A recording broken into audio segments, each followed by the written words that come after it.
Turn the lights back on. Wow. Retro electro tech. When real audio ruled the world. Greetings once again, ladies and gentle ones, pretty people of the planet, and all of you electronics fashionistas and audio maniacs who are all dressed up with nowhere to go. Welcome to Retro Electro Tech. Come on in and enjoy the vintage audio that we all know and love. I'm Retro Ernest, and on the bench is the Realistic Concertmate MG1 produced by Moog for the Tandy Corporation, also known as Radio Shack. Now, I've put together a few other videos concerning this unit here, including a little side video for those that might have to contend with removing the degraded polyurethane foam goo from the controls of the synth, and some others as well that had the same issue. So this really wasn't intended to be a hot topic, but again, may prove to be a helpful, straightforward technique to minimize getting residue into the openings of the VRs or sliders if you have to contend with that situation.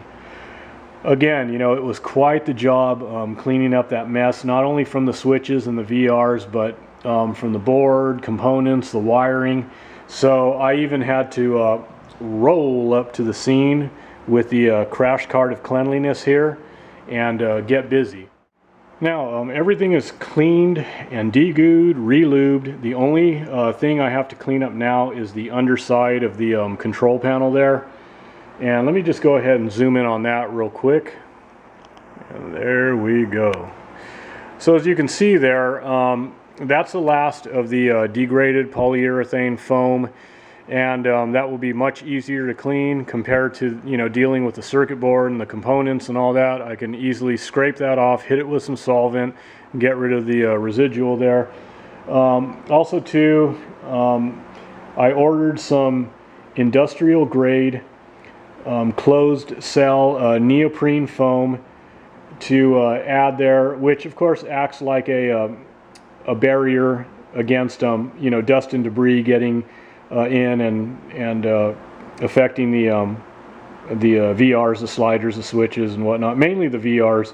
So you know, because I have that big open channel on the front of them.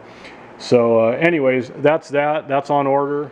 And also too, the recapping is all completed.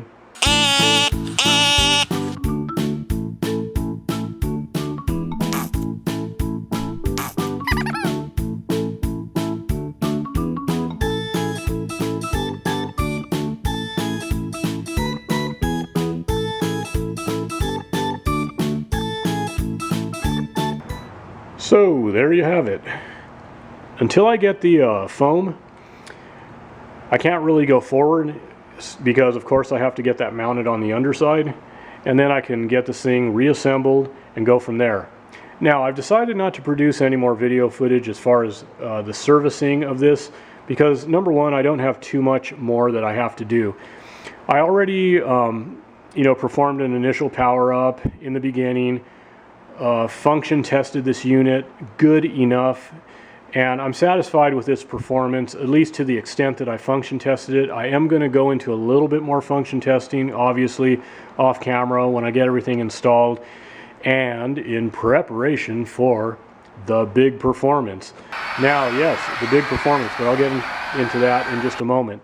So the main thing I wanted to do with this, of course, you know, and I'll back up just a little bit, when I perform, you know, an initial power up and an initial inspection, and I go through and, you know, function test things and so forth, that obviously determines what I need to do in terms of formulating a plan of attack and how I'm going to go about servicing a particular piece of equipment based on, you know, problems it might be exhibiting, so forth and so on. But with this unit in particular, my main concern was mainly preventative maintenance, which I did. You know, the electrolytic recap. I had to contend with all that nasty foam crap everywhere. You know, obviously the VRs, the switches, and the pots and all that needed to be serviced. They got the full, you know, service that they needed. And otherwise, I'm satisfied again with the performance of this. I think it's good enough. I may have to do some minor electrical adjustments, which are available in the service manual on this unit. But even that, I don't think I'm going to have to go into anything too extensive. But again, you know, if something changes, I'll cross that bridge at that time. But I think this thing is performing well enough that probably just a few basic adjustments and all that, she'll be good to go. And some cosmetic cleaning and all that, and everything looked good with the inspection. Otherwise, no big red flags. So that's it. Now, in regards to the big performance, and consider yourself the chosen few, those that watch this video, you know, our own, yes, our very own Sheenatronic. And if you don't know who she is, here she is, just a brief sample.